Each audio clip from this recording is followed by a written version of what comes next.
My name is Mia and I'm 33. I'm married to my husband Alvin, who many people call a stick in the mud. Actually, my good friend Beatrice wonders how we even got married in the first place because I'm literally the opposite of that. I'm a bit of a jokester. I like to prank people and play little tricks on them, just some harmless fun that I like to bestow upon my loved ones. But Alvin never cared much for my pranks and jokes. Come on, lighten up. It was just a whoopee cushion. I told you, I don't care for your silly little games.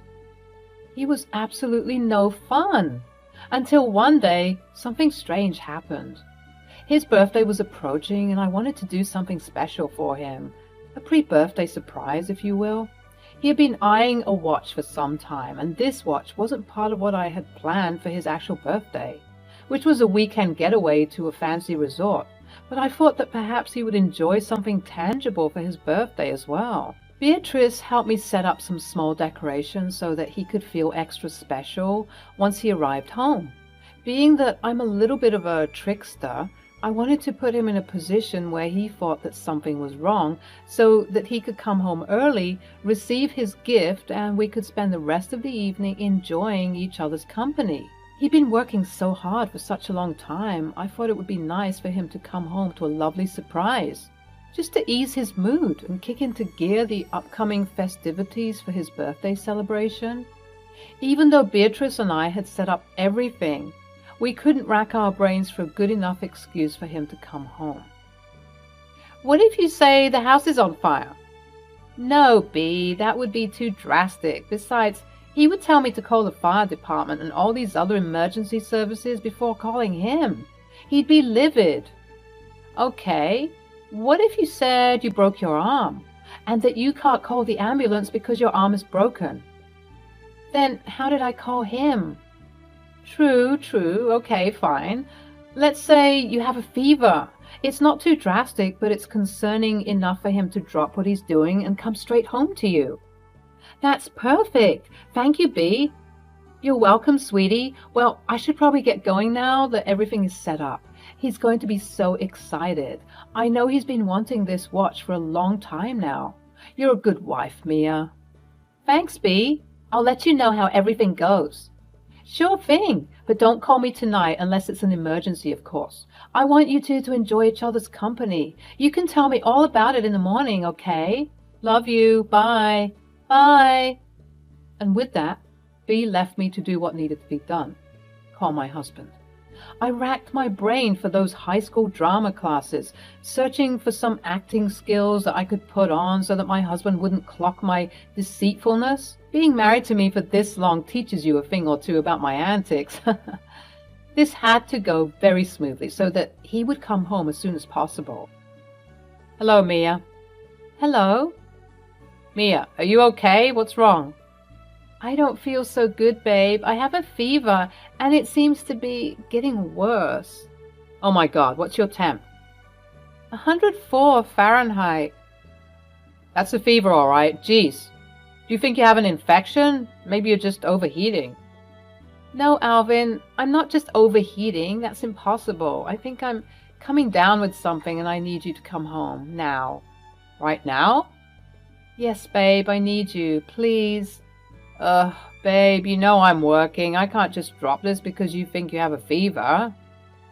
I don't think I do. I know I do. Please come home now. Actually, now that I think about it, I don't think it would be wise for me to do that. I was so shocked that I almost dropped the act and gave myself away, but luckily, I caught myself. I wasn't sure if he knew that I was toying with him, because what sort of husband says something like that? What do you mean it isn't wise? Well, I just mean that. If you are coming down with something, then you don't think I should stay away? Why? You're afraid of getting sick? You can wear a mask, babe. Please, it's urgent. I just need you home, right? Now. Yeah, I'm going to have to pass on that. With the way you're sounding right now, I don't need an infection ruining my plans. It's my birthday this weekend, you know, and I and the boys wanted to go golfing, fishing, camping. We haven't decided yet on what we want to do. Really? So you're so wrapped up in your activities that you don't want to be with your wife? Pretty much, yeah. I don't have time to be sick, babe. I'm turning 40 for crying out loud. The big 40. I can't have you ruining my plans like that. Plus, I'm a working man. I need to be in tip-top shape so that I can meet these deadlines. I think I'm going to get a hotel room or something for the time being. But thanks for telling me in advance. Guess I dodged a bullet now. Phew. Wait. Click. He hung up the phone. I was so shocked. How could he be so crass with me? Did he not care enough about me being sick? So much so to the point that he wanted to book a hotel room just to get away from me? I didn't even have the words for what I was describing. After pacing and thinking for some time about what just transpired, I decided to call B. This better be an emergency because I told you I want you two lovebirds to be with each other. It is an emergency. Well, kinda. But I don't think you're gonna like it. I don't know, maybe I'm overthinking things. What's wrong? Well, I told Alvin that I was sick, right? Put on my best acting skills and sold it to him really well and everything. Uh-huh. And, well, gosh, I'm even embarrassed to say it. Come on, you know you can tell me anything and everything. Nothing to be embarrassed about. I love this woman. Well, he said he wasn't going to come home tonight because he's scared of catching whatever I caught since my fever was so high. What? I know, right? He did not say that. You're pranking me right now, aren't you? Oh my goodness. Haha, very funny, Mia. You almost got me there. I'm not joking, B. I'm very serious. He would rather stay in a hotel than come home and tend to his ailing wife. Hold on. I'm coming over right now so we can talk about this. 20 minutes later, and B was at my doorstep. When I opened the door to let her in, she looked like she wanted to murder someone. I swear to God, if B didn't come home in the time it took me to get here, I will go to that office and beat him myself. Where is he? Alvin? Alvin, I know you're home, and you want to play a trick on me? B, you can tear this whole house apart. He's not here. Oh, my sweet baby, I'm so sorry. Why would he say those things, though? He said he couldn't afford to be sick right now because his birthday's coming up and he's also working, so he doesn't want to be home for the time being. What a jerk! How could he do that to his wife? I'm still trying to wrap my head around what just happened. You should have heard him too, B. He was so cold about it too. Not a single ounce of remorse in his voice. Honestly, I would rather he said he's come home later. That would still be wrong, but it's better than this. Has he lost his mind? Maybe he bumped his head on something because, girl, I don't know where that indifference came from. Now, imagine if I was sick. Oh, heads would have rolled. Maybe he thought that you would come and help me since you're a nurse and whatnot. Okay, is that what he said? No, actually. Wow, you know, it would have been better if he said that. Again, I'm not trying to say that this is the best scenario, but it would have been slightly better if he brought me up as a shoulder to lean on in the time being. It's like he didn't even put any effort into his crappy excuses. I know it's his birthday soon, but come on. There's no need to act like an entitled brat. Now, I don't know what to do. I have this lovely watch and all these candles and decorations, but no one to spend some time with. I guess I just missed his company and wanted him to come home early to a nice surprise that would put his racing mind at ease. He even said that he would go fishing or camping or whatever with his friends, even though he knows about our plans for the resort.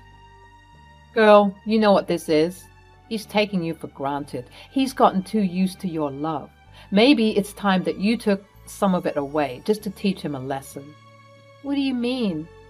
Beatrice spent the rest of the night with me, consoling and advising me on what I needed to do.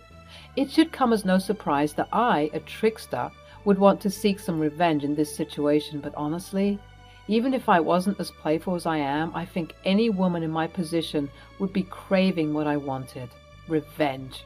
I still couldn't believe that he spoke to me as if I was some annoying girl who had a silly high school crush on him. I was his wife, for God's sake. At that moment, I knew what I needed to do. I needed to remind him of just how good he had it. B stayed with me and we had a splendid time reminiscing on our greatest friendship memories. In addition to spending time with my best friend, she did what best friends do best, which is to give solid advice. She continued to advise me about the situation as well as giving me tips on how to get my revenge. Okay, what if you hide all of his socks, but only one sock from each pair? It would drive him crazy. I like it. But he'd just end up buying more socks. Okay, you could lightly vandalize his car. Oh my goodness, are you trying to get me killed? He loves that car.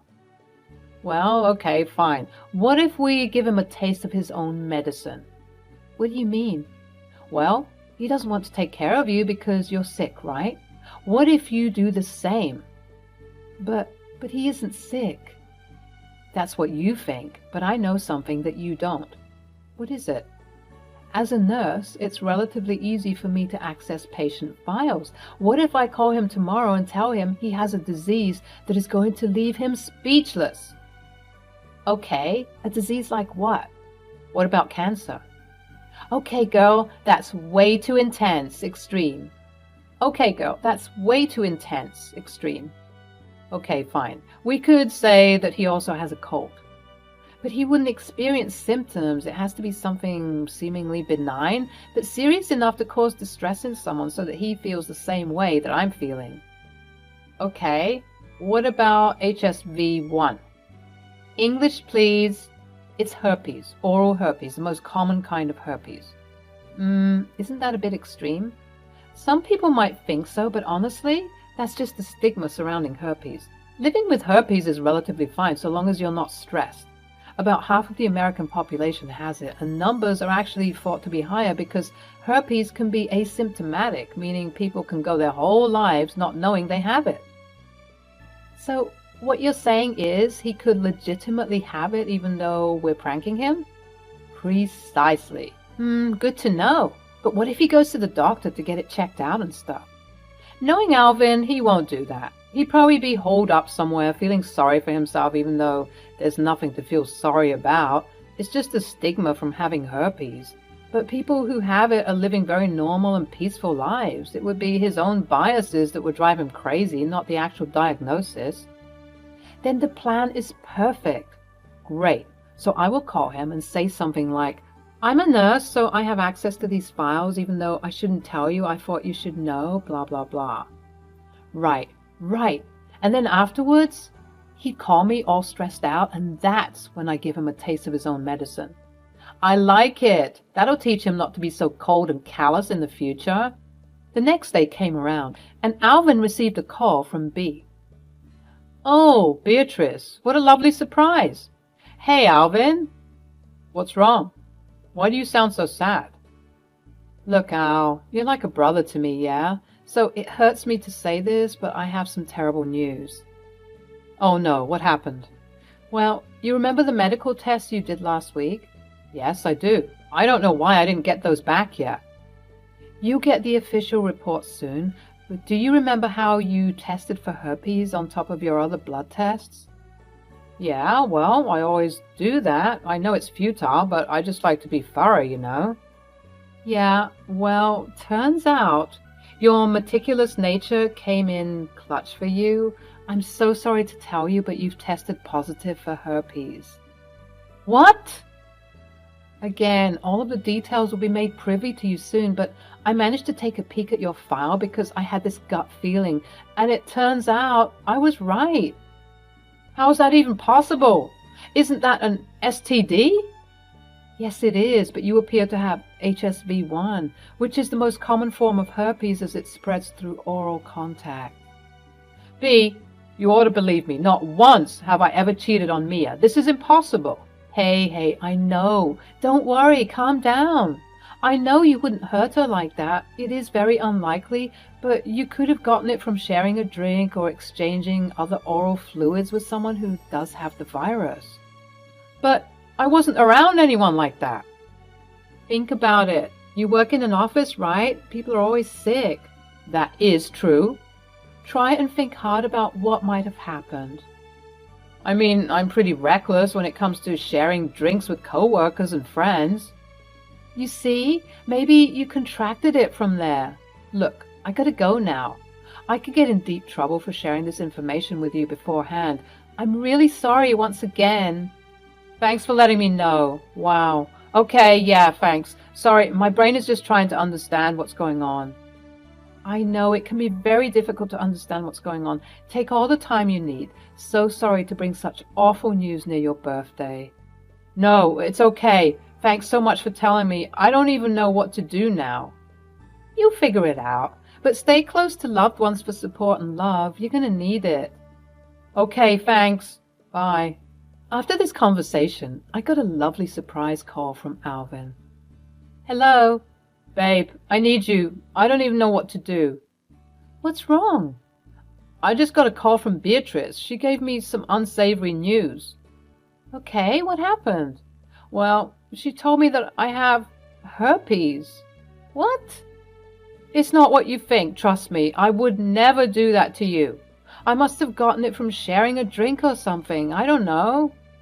I don't even know what to say. I need you, please. I don't think that would be possible. What? Yeah, I'm sorry. I don't want to be at risk of getting whatever you have. Mia, how could you say that? I just don't think that it would be wise for me to do that. But, babe, you know I'm working. I can't just drop this because you think you have herpes. But what about your boys, They can't help you? I don't want them. I want you. I see. So you only want to be with me when it benefits you? Look, I'm sorry for what I said earlier, but I'm your husband and you have to obey me.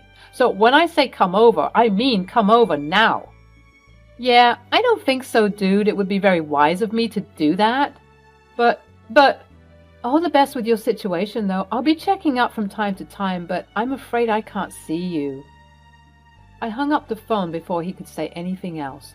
I was feeling giddy because the plan worked. Alvin tried to call me back on numerous occasions, but I ignored his attempts at communicating, at least for a while. It felt good, getting the revenge I wanted, even if I couldn't see his mind unfolding right before my own eyes. Eventually, though, he did come home, and I greeted him at the front door. I'm so sorry I didn't want to be with you. I'm sorry that I wasn't willing to help my wife in her time of need. And I'm sorry I prioritized hanging out with the boys even though you clearly made plans for my birthday. I took you for granted and I'm sorry. Okay. Okay, that's it? Yeah, I think you've suffered enough. I also have some news to tell you. Okay, what is it? You don't have herpes. What are you talking about? Did you and Beatrice? Yep. You two sat down, conjured this story, and told me that I have herpes. Yep, to teach you a lesson. You don't actually have it. Oh, thank God. I knew you'd be relieved, but even if you did have it, it wouldn't be much of a problem. I'll never play with your feelings like that again, as long as you promise not to play with mine also. Sure thing, as long as you remember to respect me and care for me as a husband should. The only reason why I did what I did was that you disrespected me. You took me for granted and I couldn't let that slide. I know, babe, and I'm truly sorry for everything. I'll never do something like that again. You might just kill me. And with that, folks, we never let our pettiness and self-centeredness affect us in this way again. We ended up spending the birthday weekend at the resort, as was originally planned, and ever since that day, I've noted that Alvin was extra careful in not mistreating me, lest he be reminded of the stress and turmoil he was experiencing in that hotel room when he found out that he had herpes.